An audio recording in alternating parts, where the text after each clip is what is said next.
And I like to think like, okay, this is who I really am, Shakti, energy, right? Vibrating, pulsating, and emanating frequencies through thought. So imagine yourself as that body is inside of this flesh and bone body. So, okay, if I'm not this body and I'm Jiva Shakti, how am I interacting and influencing the world around me?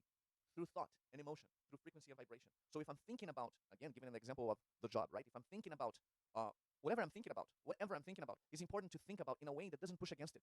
Because if you push against it, you are acting under illusion. You think you are the doer. You think you're the controller. But if you don't push against it and you move in the direction of what you want, right? Because you can have whatever you want. God is all good. That's another principle, right? The nature of the supreme absolute truth. Everything. And it's a hard one for people to hear, especially if they're going through suffering or if they have experienced suffering in this body, right? Now or in the past, it's a hard one for people to accept, right? When they did, so many people go through terrible things, such as abuse, sexual abuse, physical abuse, right? Break of trust, like so many things happen, and it's hard for people to hear that. How can, you're asking me to see Krishna's mercy, God's mercy in that kind of behavior, in that kind of situation I went through. It's a hard one. I completely understand. And I don't mean to be offensive and belittle these people experience in any way, shape, or form. I understand it's painful. But I am humbly asking for anyone that is happen to be listening to this to take yourself out of the picture a little bit. Move away from your experience and try to listen to the words of our spiritual masters. Try to listen to the words of Srila Prabhupada, of Srila Gurudev. Try to understand that you're actually not this body. The Vedic scriptures speak of our experience here in this material world as a blink of an eye. It's a second. It's a split second in comparison to our eternal existence, right? It is said that we've been here trying to enjoy in this apara shakti, in this material world, since time immemorial.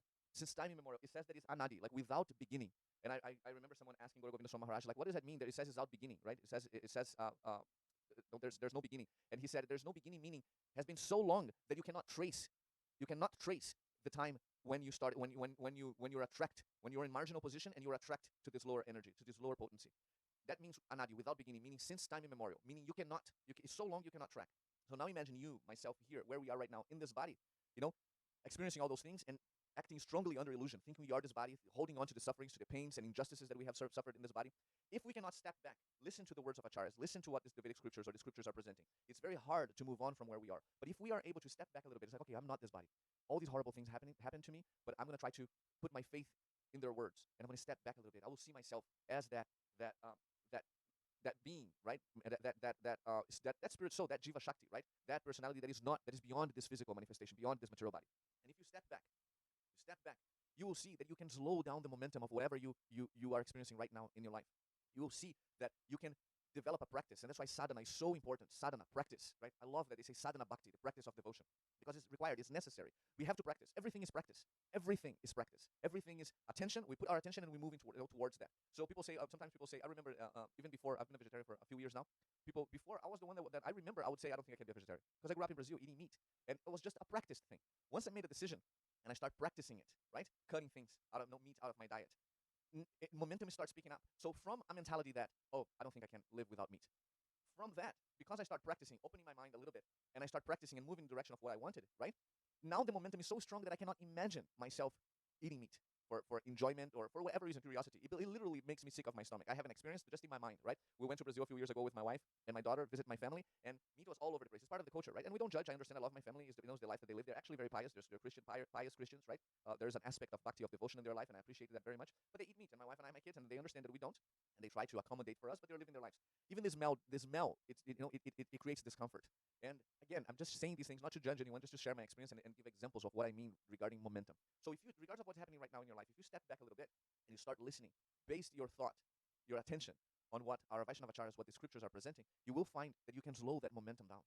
And you will find that it will be easier for you to change your pattern of thought, right? At least what I found for myself, to change my pattern of thought, to give my attention towards what is wanted. And then you start talking about, in a more clear and specific way, you start talking about what you actually want. And in that way, you will see the material nature. In the same way, you kept bringing the things that you were trying to communicate that you didn't want, like the difficult job, the uncooperative co-workers, or someone that wants a relationship. You hear, and I heard that before.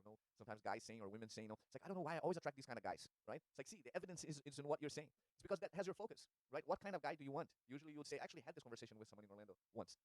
What kind of guy do you want? Oh, I just don't want these guys that do this. It's normal to go into that. I just don't. I actually go around in my conversations observing people's approach. Right, for years now, I've do that as an experiment just to see. And you can see it. I challenge you to do it when conversing, when talking to people.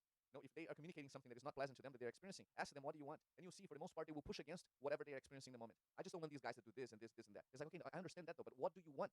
And you see, they have to stop and like, what do you mean? Like, what do you want? What do you want? You want a guy that is what?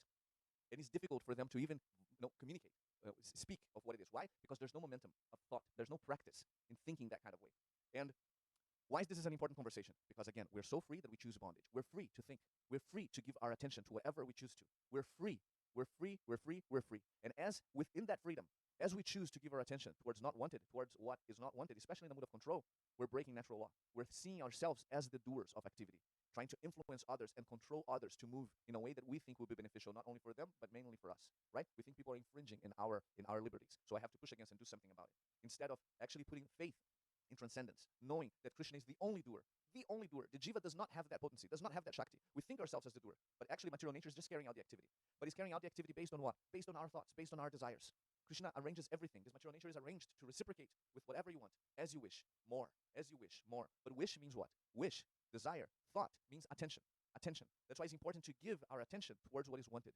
And what is wanted for those in the path of bhakti, in the path of devotion, is important that we make sure that whatever we want is in line and beneficial to the path we are choosing to walk, which is the path of devotion, the path of bhakti, right?